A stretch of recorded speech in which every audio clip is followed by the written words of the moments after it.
दोस्तों नमस्कार, आप देख रहे हैं ग्लोब हरियाणा न्यूज। मैं हूं आपके साथ रमन कुमार। आज की इस विशेष बुलेटिन में हम आपको दिखाएंगे हरियाणा की 30 बड़ी और अहम खबरें। प्रदेश की राजनीतिक, मौसम, किसान, रोजगार, शिक्षा, अपराध, विकास और प्रशासन से जुड़ी हर महत्वपूर्ण अपडेट लेकर हम हाजिर हैं। आज है 20 जून 2026, वार शनिवार। तो चलिए बिना किसी देरी से शुरू करते हैं हरियाणा की आज की 30 बड़ी और अहम खबरें। जानते हैं प्रदेश की हर छोटी बड़ी हलचल। बने रहिए ग्लोब हरियाणा न्यूज के साथ।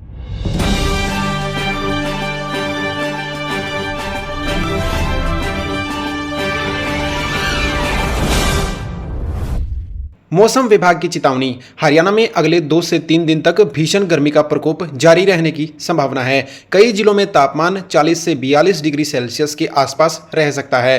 पंजाब, हरियाणा और राजस्थान में लू से राहत के आसार कम हैं। 20 जून यानी आज के दिन कुछ जगहों पर हल्की बारिश और आंधी की संभावना भी बनी हुई है। किसानों को फसलों की देखभाल के लिए सलाह दी गई है।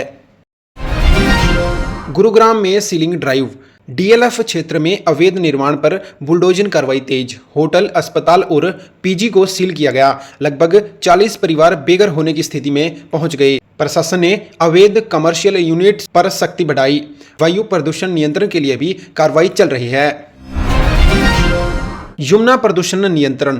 हरियाणा सरकार ने दिसंबर 2027 तक यमुना प्रदूषण नियंत्रण परियोजनाओं का लक्ष्य रखा है। मुख्य सचिव ने प्रगति की समीक्षा की।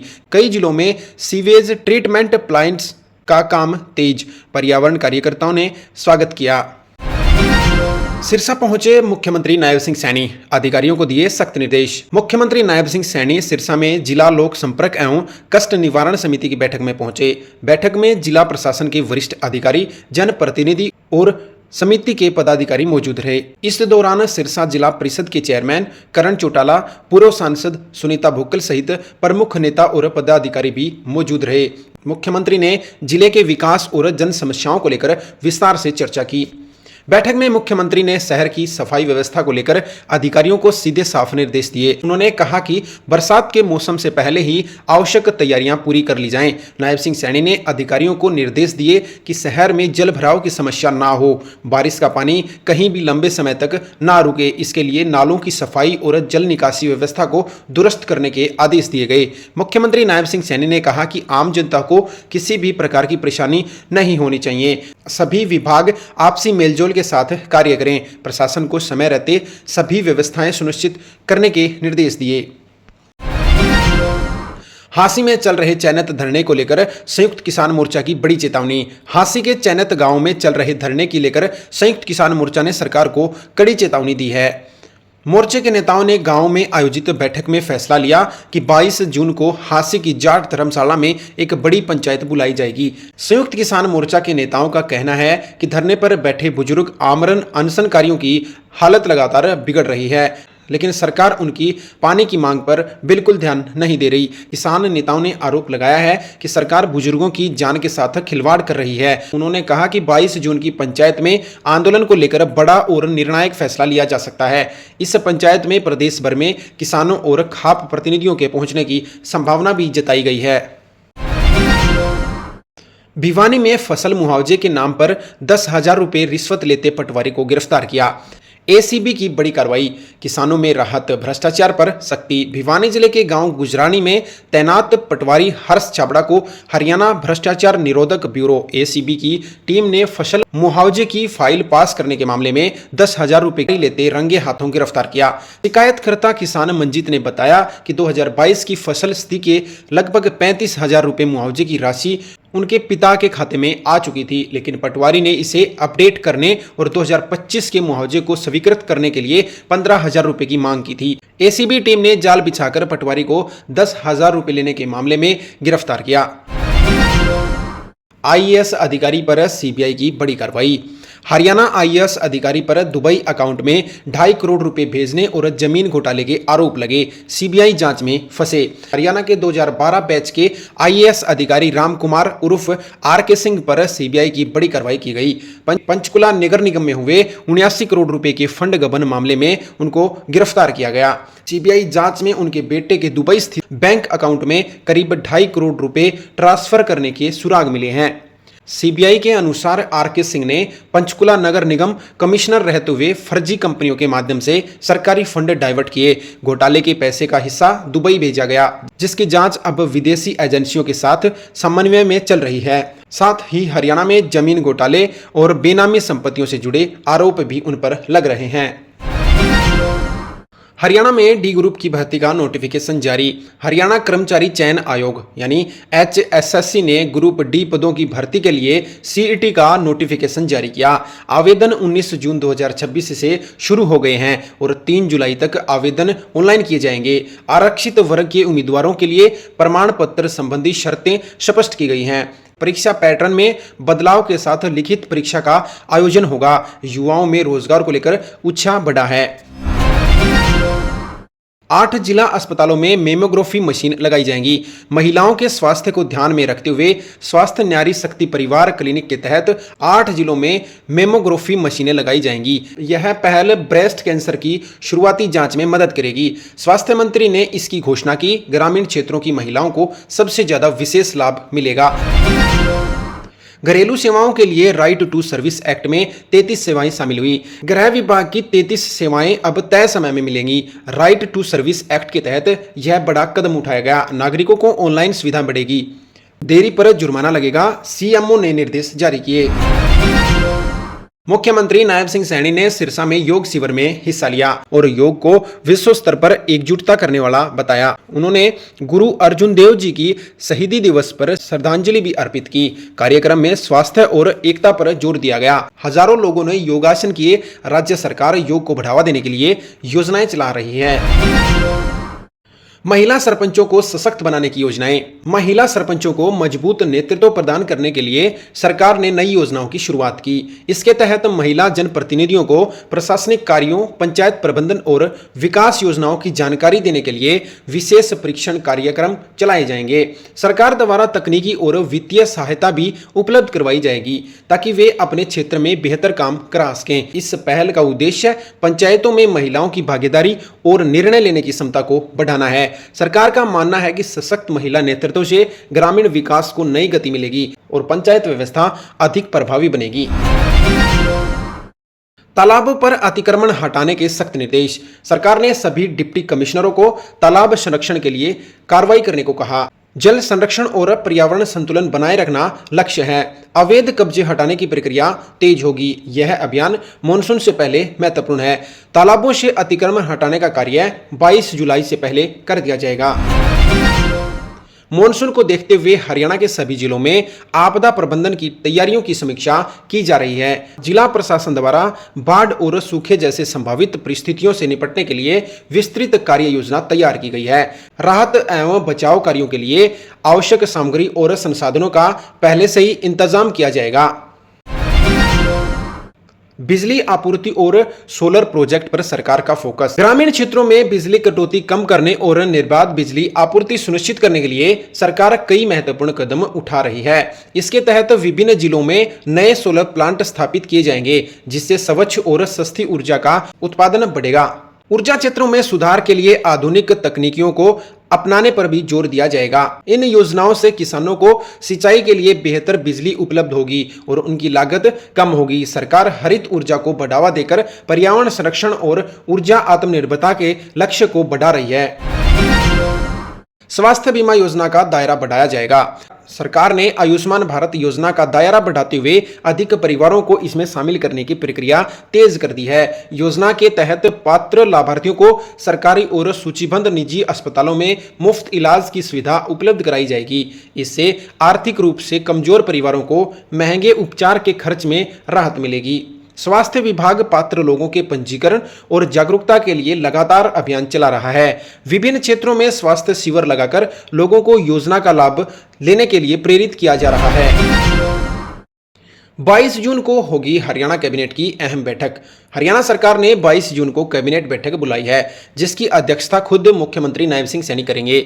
बैठक में शिक्षक ट्रांसफर पॉलिसी समेत कई महत्वपूर्ण प्रस्तावों पर चर्चा होने की संभावना है। इसके अलावा विभिन्न विकास परियोजनाओं और जन कल्याणकारी योजनाओं को मंजूरी दी जा सकती है। राज्य के मंत्री और संबंधित विभाग बैठक के लिए अपनी तैयारियों में जुट चुके हैं। माना जा रहा है कि इस बैठक में जनहित से जुड़े कई महत्वपूर्ण फैसले लिए जाएंगे, जो प्रदेश के विकास और प्रशासन व्यवस्था को नई दिशा देंगे। एनसीआर से 5 जिलों को बाहर करने का प्रस्ताव खारिज। हरियाणा प्लानिंग बोर्ड की बैठक में एनसीआर से 5 जिलों को बाहर करने के प्रस्ताव को खारिज कर दिया गया है। इसके बजाय प्रदेश में 4 नए नमो सिटी विकसित करने की योजना पर तेजी से काम किया जाएगा। सरकार का फोकस शहरी विकास, आधुनिक इंफ्रास्ट्रक्चर और बेहतर सुविधा उपलब्ध कराने पर रहेगा। इस फैसले से एनसीआर क्षेत्र के निवासियों को विकास परियोजनाओं और सुविधाओं का लाभ मिलता रहेगा। सरकार का मानना है कि यह निर्णय क्षेत्रीय विकास और संतुलित बनाए रखने और निवेश को बढ़ावा देने में महत्वपूर्ण भूमिका निभाएगा। हरियाणा पुलिस कांस्टेबल भर्ती के लिए पीएमटी का नया शेड्यूल। हरियाणा कर्मचारी चयन आयोग द्वारा पुलिस उम्मीदवारों का फिजिकल मैनेजमेंट टेस्ट पीएमटी घोषित कर दिया गया है। यह परीक्षा 22 जून से 27 जून 2026 तक आयोजित कराई जाएगी। परीक्षार्थियों को सुबह 7 बजे, 9 बजे, 11 बजे और दोपहर 1 बजे के विभिन्न बैचों में रिपोर्ट करना होगा। समय पर न पहुंचने वाले अभ्यर्थियों को परीक्षा में बैठने की अनुमति नहीं दी जाएगी। गुरुग्राम में अवैध बांग्लादेशियों के खिलाफ बड़ा अभियान। गुरुग्राम प्रशासन और पुलिस ने अवैध घुसपैठियों के खिलाफ विशेष जांच अभियान चलाया है। इस अभियान के तहत 13 बांग्लादेशी नागरिकों को हिरासत में लिया गया। पकड़े गए लोगों के पास वैध दस्तावेज न पाए जाने के बाद आगे की कार्रवाई की जा रही है। शहर के संवेदनशील इलाकों में पुलिस गश्त और तलाशी अभियान तेज कर रही है। हथियार लाइसेंस के नियमों में बड़ा बदलाव। हरियाणा में नए हथियार लाइसेंस और नवीनीकरण को लेकर बड़ी सख्ती और पारदर्शी नियम लागू किए गए हैं। लाइसेंस नवीनीकरण की प्रक्रिया को पूरे करने के लिए 15 दिन की समय सीमा तय की गई है। शिकायतकर्ताओं और लाइसेंस धारकों को अब एफआईआर की कॉपी तुरंत उपलब्ध कराने के लिए निर्देश जारी किए हैं। इससे आम नागरिकों को बिना देरी से अपने हथियार संबंधी दस्तावेज प्राप्त करने में आसानी होगी। पानीपत में नाबालिग से छेड़छाड़ का मामला। पानीपत जिले में एक नाबालिग बच्ची से उसके ही चाचा द्वारा छेड़छाड़ की शर्मनाक घटना सामने आई। पीड़िता की शिकायत पर पुलिस ने तुरंत एक्शन लेते हुए मामला दर्ज कर लिया है। आरोपी की गिरफ्तारी के लिए पुलिस टीमें छापेमारी कर रही हैं। इस घटना के बाद इलाके में भारी आक्रोश देखा जा रहा है और सुरक्षा पर सवाल उठ रहे हैं। हरियाणा के 96% गांवों की डिजिटल मैपिंग पूरी हो चुकी है। राज्य में कृषि और भूमि रिकॉर्ड को डिजिटाइज करने की दिशा में बड़ा मील का पत्थर हासिल किया गया। हरियाणा के लगभग 96% गांवों की डिजिटल मैपिंग का कार्य पूरा हो चुका है। आने वाले समय में सटीक कृषि डाटा की सहायता से खेती की योजनाएं बनाई जाएंगी। इससे किसानों को अपनी भूमि के प्रबंधन और सरकारी योजनाओं का लाभ लेने में मदद मिलेगी। विपक्ष के विशेष सत्र बुलाने की मांग पर सीएम नायब सिंह सैनी का तंज। हरियाणा के मुख्यमंत्री नायब सिंह सैनी ने विपक्ष की कानून व्यवस्था पर उठाई जा रही चिंताओं पर पलटवार किया। उन्होंने कहा कि विपक्ष केवल विषयों पर सत्र बुलाने की बात करता है, लेकिन जब सत्र बुलाया जाता है तो खुद विपक्ष उसका विरोध करता है या वॉकआउट कर बाहर चला जाता है। सीएम ने पूर्व सीएम भूपेंद्र सिंह हुड्डा पर तंज कसते हुए कहा कि सरकार प्रदेश की कानून व्यवस्था को लेकर पूरी तरह गंभीर है। सरकारी नौकरियों में फर्जीवाड़े पर सरकार सख्त। हरियाणा कर्मचारी चयन आयोग के युवाओं को स्पष्ट चेतावनी दी जा रही है कि सरकारी नौकरियों में फर्जीवाड़े को बर्दाश्त नहीं किया जाएगा। परीक्षाओं में पारदर्शिता सुनिश्चित करने के लिए अधिकारियों की जवाबदेही तय की गई है। दस्तावेजों की जांच प्रक्रिया को और अधिक कड़ा बना दिया गया है। किसी भी स्तर पर अनियमितता पाए जाने पर कानूनी और विभागीय कार्रवाई की जाएगी। हरियाणा में निजी स्कूलों की फीस पर नियमों की समीक्षा। राज्य में शिक्षा व्यवसायीकरण को रोकने और फीस वृद्धि पर अंकुश लगाने के लिए शिक्षा विभाग सक्रिय हो गया है। निजी स्कूलों द्वारा मनमाने ढंग से वसूली जा रही फीस की शिकायतों पर सरकार ने समीक्षा शुरू कर दी है। शिक्षा मंत्री महिपाल ढांडा ने सभी स्कूलों को नियमों के अंतर्गत ही फीस ढांचे को रखना होगा। नियमों का उल्लंघन करने वाले स्कूलों पर सख्त कार्रवाई करने की आदेश दिए गए। पशुपालकों के लिए राहत। सरकार की नई पहल। हरियाणा सरकार पशुपालकों के लिए विभिन्न कल्याणकारी योजनाओं का विस्तार करने की तैयारी कर रही है। पशुओं को बीमारी से बचने के लिए प्रदेश भर में विशेष टीकाकरण अभियान चलाए जाएंगे। डेयरी क्षेत्र को बढ़ावा देने के लिए आधुनिक सुविधाएं और प्रोत्साहन योजनाएं लागू की जाएंगी। पशुपालकों को आर्थिक सहायता और तकनीकी मार्गदर्शन उपलब्ध कराए जाएंगे।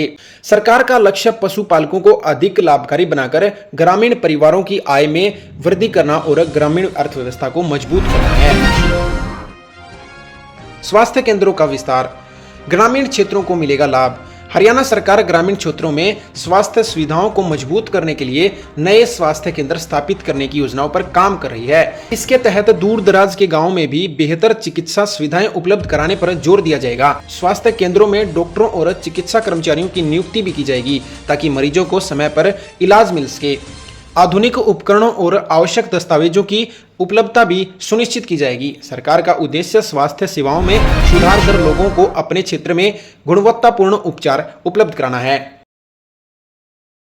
खिलाड़ियों को नई सुविधा, खेल मंत्री गौरव गौतम ने निर्देश दिए। हरियाणा के खेल मंत्री ने प्रदेश में खेल सुविधाओं को और बेहतर बनाने के लिए अधिकारियों को आवश्यक निर्देश दिए हैं। उन्होंने कहा कि खिलाड़ियों को आधुनिक परीक्षण सुविधाएं उपलब्ध कराई जाएं और खेल मैदानों के विकास कार्यों में तेजी लाई जाए। ग्रामीण क्षेत्रों की खेल प्रतिभाओं को आगे बढ़ने के लिए विशेष योजनाएं तैयार की जा रही हैं। खिलाड़ियों को बेहतर संसाधन और अभ्यास का माहौल उपलब्ध कराने के निर्देश दिए गए। सरकार का लक्ष्य हरियाणा की खेल पहचान को और मजबूत बनाना तथा राष्ट्रीय और अंतर्राष्ट्रीय स्तर पर खिलाड़ियों के प्रदर्शन को बेहतर बनाना है। दोस्तों, आज की 30 खबरों में बस इतना ही। वीडियो पसंद आया हो तो लाइक और शेयर जरूर करें। चैनल को सब्सक्राइब करें। आप